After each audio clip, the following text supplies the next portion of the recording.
ఉదయం నుంచి నేను ఒక్కసారి ఒక రౌండ్ పోయి వచ్చాను. ఎక్కడెక్కడ చేస్తాం అన్ని చూసాం. ఎందుకంటే ఇది ఏదో వర్షం పడింది ఇన్వెటబుల్ ని కాకుండా అందుకే అన్ని ప్రికాషన్స్ తీసుకున్నాం. స్కీమ్ ఏ 3 లక్షల మందికి 3 లక్షల ప్లస్ ఎంతమంది వచ్చినా అంతమందికి మొత్తం, అంటే ఇవన్నీ కూడా ఇయర్ మార్క్డ్. ఈ 1 month లో ప్రాక్టీస్ చేసిన వాళ్ళు లేకుంటే కొన్ని రోజులు ప్రాక్టీస్ చేసిన వాళ్ళు రేపు ఈ ఈవెంట్ లో భాగస్వాములు అవుతున్నారు. ఒక దగ్గర 34 బ్యారికేడ్స్ తయారు చేశారు. క్లియర్ కట్ గా మ్యాపింగ్ తయారు చేశారు.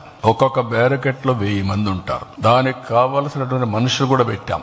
వాలంటీర్స్ ని, కోచ్ ని, ఎక్కడికక్కడ కండక్ట్ చేసే అవసరమైతే ఎమర్జెన్సీ డాక్టర్స్ ని, అదే మరిగా ప్రతి ఒక్క దానికి దగ్గర 1000 మందికి ఒక టాయిలెట్, ఇలాంటివి అనేకగా ఏమేమి ఉన్నాయో 100 మందికి ఒక టాయిలెట్, నాట్ 1000 మంది 100 మందికి ఒక టాయిలెట్, ఇలాంటివి ఏం కావాలనో అవన్నీ పెట్టాం.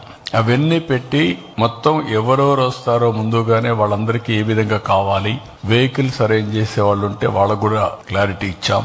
ఎన్ని గంటలకు బయలుదేరాలి, ఎన్ని గంటలకు రావాలి, అవన్నీ కూడా ఇక్కడ ఈ ప్లేస్ వరకు రాష్ట్రమంతా చేసేవాళ్ళు వాళ్ళు చేస్తారు. ఇందులో 1 is గిన్నిస్ రికార్డ్. 22 ఐటమ్స్ లో మనం రికార్డ్ బ్రేక్ చేస్తున్నాం. అంటే వరల్డ్ బుక్ ఆఫ్ రికార్డ్స్ దగ్గర 22 వచ్చే అవకాశం ఉంది. అవి కూడా రికార్డ్ చేయడం కోసం ముందుకు పోతున్నాం. నేవీ అయితే దగ్గర ఒక 11 షిప్పులు పెట్టారు. అందులో వాళ్ళు కూడా యోగా చేస్తారు. అదొక పక్క జరుగుతుంది. అదే మాదిరిగా పాడేరు దగ్గర ఇటీవల కాలంలో 25,000 మంది స్టూడెంట్స్, ట్రైబల్ స్టూడెంట్స్ చాలా బాగా చేశారు. అప్పుడు గిన్నిస్ రికార్డ్ చేయలేకపోయాం. వాళ్ళు కూడా వస్తున్నారు. ఆంధ్ర యూనివర్సిటీ క్యాంపస్ లో పెట్టాం. స్కీమ్ బి, ఒకవేళ అనివార్య పరిస్థితులు వస్తే ఇక్కడి నుంచి వెన్యూ అక్కడికి మారుతుంది. దానికి కూడా పక్కాగా పగడ్బందీగా ఏర్పాట్లన్నీ చేశాం.